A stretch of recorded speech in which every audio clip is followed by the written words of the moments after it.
चमन एक मोची था। वो सड़क के किनारे जूते चप्पल जोड़ने और जूते पॉलिश करने का काम करता था। अगर किसी बहन जी की चप्पल टूट गई तो चमन मोची के पास आइए, मात्र 20 रुपए में चप्पल ठीक कराइए। अगर किसी बाबूजी का जूता गंदा हो गया तो चमन मोची के पास आइए और 20 रुपए में जूता पॉलिश कराइए। चमन दिन भर में 150-200 रुपए से ज्यादा नहीं कमा पाता था। देर रात वो अपने घर सब्जी और आटा लेकर पहुंचा। लो सरला, आज फूल गोभी लेकर आया हूँ। सूखे मसाले डालकर खूब चटपटी करके बनाना। फूल गोभी इस समय बहुत महंगी है, तो गोभी लाने की क्या जरूरत थी। लौकी तुरई कद्दू खा खा कर मन उब गया है, तो आज मैंने सोचा गोभी ले चलता हूँ। अपनी कमाई देखकर चीजें खरीदा करो। महंगे आइटम खाने हैं तो ये मोचीगिरी छोड़कर कोई और काम धंधा शुरू करो। अब मैं और क्या काम करूँ? मेरे पिताजी भी मोची थे, उन्होंने ही मुझे सारे काम सिखाए। तुम जरा खाना बनाने से पहले थोड़ी चाय बना लो, वरना खाना खाने से पहले ही मुझे नींद आ जाएगी। कुछ देर बाद सरला चाय लेकर आई। ये लीजिए। मसाले खत्म हो चुके हैं, तुम हल्दीराम सेठ की दुकान से मसाले ले आओ, वरना गोभी बिल्कुल बेस्वाद बनेगी। जाता हूँ, अभी जाता हूँ, लेकिन कहीं हल्दीराम की दुकान बंद ना हो गई हो। चमन सेठ हल्दीराम की दुकान पर गया। हल्दीराम गांव में मसालों का सबसे बड़ा व्यापारी था। जब चमन हल्दीराम की दुकान पर पहुंचा, तो हल्दीराम उस समय दुकान का शटर गिरा रहा था। सेठ जी रुक जाइए, मुझे 50 ग्राम धनिया, 50 ग्राम कश्मीरी लाल मिर्च, 50 ग्राम सब्जी मसाला और 50 ग्राम हल्दी दे दीजिए। अब मैं तुम्हारे 50-50 ग्राम मसालों के लिए फिर से दुकान खोलूं? टाइम पर क्यों नहीं आते? माफ कीजिए सेठ जी, आज काम से लौटते वक्त जरा देर हो गई। मेरी घरवाली में भी बुद्धि जरा कम है। जब मसाले पूरी तरह से खत्म हो जाते हैं तभी बताती है। पैसे लाए हो या खाली हाथ ही चले आए हो? नहीं सेठ जी, पैसे लेकर आया हूँ। हल्दीराम ने दुकान खोलकर सारे मसाले दिए। ये लो 400 रुपए दो। सेठ जी 400 रुपए कैसे हो गए? क्या मसाले इतने महंगे हो गए हैं? देखो रात के 11 बजने वाले हैं, ये मोल भाव करने का समय नहीं है। तुम जैसे गरीबों को तो सौदा देना ही बेकार है। चुल्लू भर सामान खरीदते हो और दाम देने में भी आनाकानी करते हो। तुम्हारे पास 400 रुपए हैं तो बताओ, वरना मेरा समय बर्बाद मत करो। सेठ जी इस समय मेरे पास 200 रुपए हैं, आप इन्हें रख लीजिए। कल मैं आपको बाकी के 200 रुपए दे जाऊंगा। ले जाओ फ्री का माल। तुम गरीबों को सामान उधार दे देकर मेरे हजारों रुपए फंस गए हैं। हल्दीराम ने चमन की खूब बेइज्जती कर ली, फिर उसे मसाले दिए। चमन मसाले लेकर घर पहुंचा। खाना खाते समय सरला ने चमन से कहा, कई महीने हो गए, लेकिन मुझे ना तो उल्टियाँ हुई हैं और न ही पेट में कोई भारीपन महसूस हो रहा है। कल आप मुझे डॉक्टर के पास ले चलिए। ठीक है, कल काम पर जाने से पहले तुम्हें डॉक्टर के पास ले चलूंगा। चमन अगले दिन अपनी पत्नी को डॉक्टर के पास लेकर गया। कुछ जांचें करने के बाद डॉक्टर ने कहा, वैसे तो सब कुछ ठीक है, लेकिन तुम्हें अपना खान पान सुधारना होगा। अनार, सेब, मछली, अंडा, दूध, दही, ये सब अपने खान पान में शामिल करो। उस दिन रात में चमन सरला के लिए अनार और सेब लेकर पहुंचा। फल तो बहुत महंगे होंगे, आज आप हल्दीराम सेठ के पैसे कैसे चुकाएंगे? अरे तुम चिंता क्यों करती हो, उसके पैसे बाद में चुका दिए जाएंगे। थोड़ी बहुत बातें सुनाएगा तो मैं सुन लूंगा, फिलहाल तो मैं उधर जाऊंगा ही नहीं। अपनी पत्नी को अच्छा खिलाने के लिए चमन खूब मेहनत करने लगा। वो जहाँ मोचीगिरी का काम करता था, उस स्थान पर उसने बेचने के लिए कुछ पुरानी चप्पलें भी रख ली। जल्दी ही चमन ने अपनी कमाई दोगुनी कर ली। जैसे जैसे सरला के पेट में उभार आ रहा था, वैसे वैसे चमन की खुशियाँ बढ़ती जा रही थी। चमन खुशी में हल्दीराम के पैसे वापस करना तो भूल ही गया। एक दिन वो खिलौने ले आया। इतनी जल्दी खिलौने क्यों ले आए? अंदर से इतनी खुशी हो रही थी कि मुझसे रुका ही नहीं गया। उधर हल्दीराम बहुत दिनों से चमन का इंतजार कर रहा था। चमन सौदा लेकर उस दिन के बाद से तो गायब ही हो गया। अब तो इधर से निकलता भी नहीं है। मालिक, चमन की घरवाली पेट से है, इसीलिए चमन इस समय उसी की सेहत बनाने में लगा है। आपके कर्ज की उसे कोई चिंता नहीं है। हल्दीराम की भी पिता बनने की बहुत इच्छा थी, लेकिन उसकी शादी के कई सालों बाद भी उसकी पत्नी का गर्भ धारण नहीं हुआ था। हल्दीराम को चमन से जलन महसूस हुई। 200 का सूद बढ़ते बढ़ते 5000 पहुंच गया है। अब मैं चमन से पूरे 5000 वसूल करूंगा। रात में दुकान खुलवाकर सामान लेकर गया और अब पैसे देने का होश नहीं। कल पता लगेगा उस 2 कौड़ी के मोची को। अगले दिन हल्दीराम ने अपने आदमियों को चमन के पास भेजा।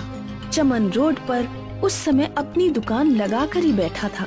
तुमने सेठ हल्दीराम के पैसे नहीं लौटाए, इसलिए हम तुम्हारा सारा सामान जब्त करने आए हैं। मात्र 200 रुपए के लिए तुम मेरा सारा सामान जब्त कर लोगे? 200 नहीं 5000। सेठ जी के कर्ज पर चक्रवृद्धि ब्याज लगता है, उसका हिसाब तुम्हें समझ में नहीं आएगा, लेकिन बस इतना जान लो कि तुम्हारा कर्ज 5000 हो गया है। भाइयों, इसका सारा सामान उठा लो। मेरे ऊपर दया करो, इस सामान से मेरी रोजी रोटी चलती है। मैं सेठ जी का कर्ज चुका दूंगा, लेकिन इस समय मेरा सामान छोड़ दो। मैं तुम्हारे सामने हाथ पैर जोड़ता हूँ। ये सब ड्रामा ना हमारे सामने नहीं चलेगा। हल्दीराम के आदमियों ने चमन का सारा सामान बटोर लिया और ले गए। चमन रोता हुआ उनके पीछे पीछे हल्दीराम के पास पहुंचा। सेठ जी, मेरी पत्नी गर्भवती है। इस समय मुझे पैसों की बहुत जरूरत है। मेरे ऊपर दया कीजिए, मेरा सारा सामान लौटा दीजिए। 5000 चुका दो, फिर अपना सामान ले जाना। मेरे सामने रोने धोने का कोई फायदा नहीं, मुझे सिर्फ पैसों से मतलब है। चमन उदास होकर घर पहुंचा। क्या हुआ, आज आप इतनी जल्दी कैसे घर आ गए? हल्दीराम सेठ ने मेरा सारा सामान छीनकर अपने पास रख लिया। कहता है 5000 का कर्ज चुकाओ, फिर सामान वापस मिलेगा। उस हल्दीराम की हिम्मत इतनी बढ़ गई, तुम अभी पुलिस के पास जाओ। पुलिस के पास जाने का कोई फायदा नहीं। हल्दीराम की बहुत जान पहचान है। मेरे जैसे गरीब की पुलिस नहीं सुनने वाली। तो आप क्या हाथ पे हाथ धरे बैठे रहेंगे, कुछ नहीं करेंगे? बहुत कुछ करूंगा। तुम कहती थी ना कि मोचीगिरी का काम छोड़ दो। हल्दीराम की वजह से ही सही ये काम अब छूट गया। अब मैं जूते चप्पलों की दुकान खोलूंगा। लेकिन उसके लिए पैसे कहाँ से आएंगे? मकान गिरवी रखकर। चमन ने अपना मकान गांव के प्रधान के पास गिरवी रख दिया और 2 लाख का इन्वेस्टमेंट करके जूते चप्पलों की शानदार दुकान खोली। चमन मजबूत टिकाऊ जूते चप्पल उचित दामों पर बेचता था, इसीलिए उसकी दुकान चल निकली। कुछ महीनों बाद एक दिन चमन हल्दीराम सेठ के पास पहुंचा। सेठ, मैं तुम्हारे रुपए चुकाने आया हूँ। हालांकि अब मुझे मोचीगिरी के सामान की कोई जरूरत नहीं है, लेकिन वो सामान मेरे पिताजी की निशानी है, इसलिए वो मुझे वापस चाहिए। चक्रवर्ती ब्याज से तुम्हारा कर्ज अब 20,000 हो गया है। इतना कर्ज चुका पाओगे? चमन ने नोटों की गड्डी हल्दीराम की तरफ फेंकी। 25,000 हैं, रख लो, जरूरत पड़ने पर तुम्हारे काम आएंगे। चमन मोचीगिरी का अपना सारा सामान ले गया। हल्दीराम को पहली बार अपना अपमान महसूस हुआ। मेरा इतना अपमान? कल का ये मोची आज मेरे सामने रुपए फेंक कर गया है। प्रधान जी के पास घर गिरवी रखकर इसने अपनी दुकान शुरू की है ना, मुझे सब पता है। इसकी वो हालत करूंगा कि ना ये घर का रहेगा ना घाट का। एक दिन हल्दीराम प्रधान के पास गया। जय राम जी की प्रधान जी। राम राम हल्दीराम, आज इधर दर्शन कैसे दे दिए? तुम्हें तो मसालों से नोट कमाने से ही फुर्सत नहीं मिलती। प्रधान जी, मैं आपके पास अपना कारोबार बढ़ाने के सिलसिले में ही आया हूँ। दरअसल मैं चमन का मकान खरीदना चाहता हूँ। वो जगह गोदाम बनाने के लिए एकदम परफेक्ट है। मैं उस मकान के 5 लाख रुपए देने को तैयार हूँ। आपके पास उस मकान के कागज तो हैं ही, मुझ पर कृपा करें और वो मकान मुझे बेच दें। 5 लाख की कीमत सुनकर प्रधान के मन में लालच आ गया। उसने अपने आदमी को भेजकर चमन को अपने घर बुलवाया। क्या बात है प्रधान जी, आपने मुझे क्यों बुलाया? तुम्हारा कर्ज बढ़ते बढ़ते 4 लाख हो गया है। मुझे इस समय पैसों की जरूरत है। 4 लाख का कर्ज अभी चुकाओ, वरना तुम्हारा मकान और दुकान दोनों मैं बेच दूंगा। ये आप क्या कह रहे हैं प्रधान जी? आपने तो मुझे 2 साल का समय दिया था। अब इतनी जल्दी मैं आपके पैसे कहाँ से लौटाऊं? आज शाम तक रुपयों का इंतजाम करो, वरना मकान और दुकान दोनों छोड़ दो। चमन कुछ दिन पहले ही हल्दीराम को 25,000 रुपए देकर आया था। उसके पास 4 लाख का इंतजाम किसी भी तरह नहीं हो सकता था। शाम को प्रधान के आदमी चमन के पास गए और उसकी दुकान और मकान पर कब्जा कर लिया। चमन की पत्नी 8 महीने की गर्भवती थी। चलो जंगल की तरफ चलते हैं, गांव में तो हमारे लिए कोई जगह नहीं बची। चमन और उसकी पत्नी जंगल में गए। वो जंगल में खाने की तलाश में काफी आगे चले गए। उन्हें एक नदी मिली। ये नदी जरूर किसी न किसी गांव तक जाती होगी। चमन ने लकड़ी की एक नाव बनाई और दोनों लोग उस नाव में बैठ गए। उस नदी ने चमन और सरला को एक रेगिस्तान तक पहुंचा दिया। हम तो किसी रेगिस्तान में आ गए। चमन ने देखा वो रेगिस्तान साधारण नहीं है। वहाँ रेत के पर्वतों की जगह सूखे मसाले के पर्वत थे। हल्दी का पर्वत था, लाल मिर्च का पर्वत था, सूखे धनिये का पर्वत था, अमचूर पाउडर का पर्वत था और भी बहुत से मसाले थे। लगता है ईश्वर ने हमारी मदद करने के लिए हमें यहाँ तक पहुँचाया है। ठीक कहा। इन मसालों को मैं गांव में ले जाऊंगा और सेठ हल्दीराम से भी बड़ी दुकान खोलूंगा। चमन ने बोरी में कई तरह के सूखे मसाले रख लिए और उन्हें लेकर गांव में पहुंचा। चमन ने बहुत सस्ते दामों पर मसाले बेचना शुरू किए। आओ आओ भाइयों बहनों, दिन दहाड़े लूट, सारे मसाले 100 रुपए किलो, कोई भी ले जाओ। चमन के पास गांव वालों की भीड़ लग गई। कुछ व्यापारी भी थोक में मसाले खरीदने पहुंच गए। हल्दीराम को जब ये बात पता लगी तो वो खुद उस स्थान पर पहुंचा जहां चमन मसाले बेच रहा था। हल्दीराम ये देखकर भौचक्का रह गया कि चमन के पास इतने सारे मसाले कहां से आ गए। हल्दीराम ने अपने एक नौकर से कहा, ये लो 5000 रुपए। आज से तुम्हारा काम चमन पर नजर रखना है। जरा पता लगाओ कि चमन ये मसाले कहां से लेकर आ रहा है। अब चमन का सारा माल बिक गया तो चमन एक रात जंगल की तरफ गया। हल्दीराम के आदमी ने चमन को नदी से रेगिस्तान पहुंचते हुए देख लिया। उसने सारी बात जाकर हल्दीराम को बताई।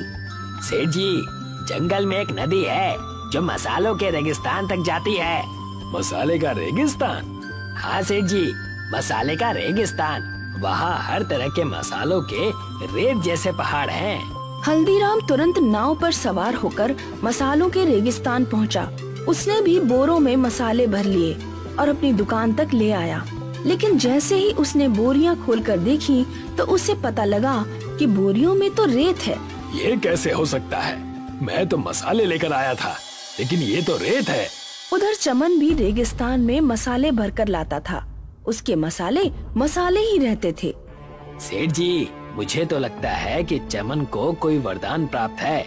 वो भी उसी रेगिस्तान से मसाले लाता है, लेकिन उसके मसाले रेत नहीं बनते। चमन जल्द ही बहुत अमीर हो गया। उसने मसालों की बड़ी सी दुकान खोली। अब हल्दीराम को कोई पूछता भी नहीं था।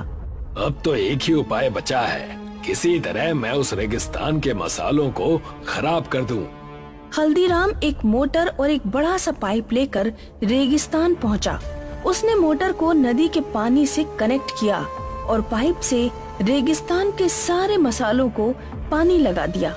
लेकिन कुछ ही घंटों में धूप से पानी सूख गया और मसाले पहले जैसे हो गए।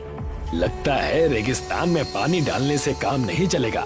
मैं इन मसालों में आग लगा दूंगा। हल्दीराम ने ढेर सारे पैसे खर्च करके बहुत बड़ी मात्रा में पेट्रोल खरीदा। वो पेट्रोल लेकर रेगिस्तान में पहुंचा। उसने पूरे रेगिस्तान में पेट्रोल छिड़का और आग लगा दी। मसाले जलने लगे। हल्दीराम बहुत खुश हुआ।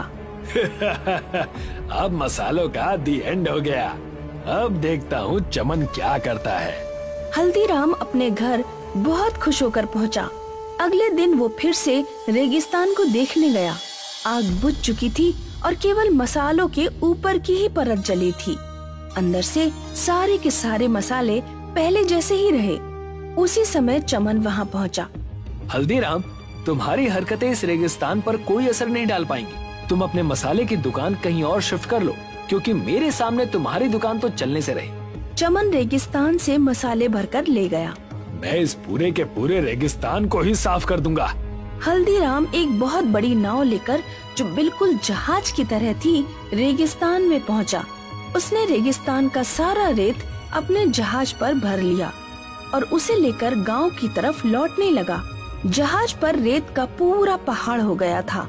बीच नदी में जहाज डूबने लगा। हल्दीराम भी जहाज के साथ डूबने लगा। अरे कोई बचाओ मुझे तैरना नहीं आता। उसी समय चमन वहाँ पहुँच गया और उसने हल्दीराम की जान बचाई। मुझे माफ कर दो चमन, तुम्हारा धंधा बिगाड़ने के चक्कर में आज मैं अपनी जान ही गवा देता। तुम्हारा मसाले का रेगिस्तान तुम्हें ही मुबारक हो। मैं अपना काम धंधा अब कहीं और ले जाऊंगा। चमन के घर जुड़वा बेटे और बेटी का जन्म हुआ। उसने बहुत बड़े जश्न का आयोजन किया और खुशी से अपनी जिंदगी बिताने लगा।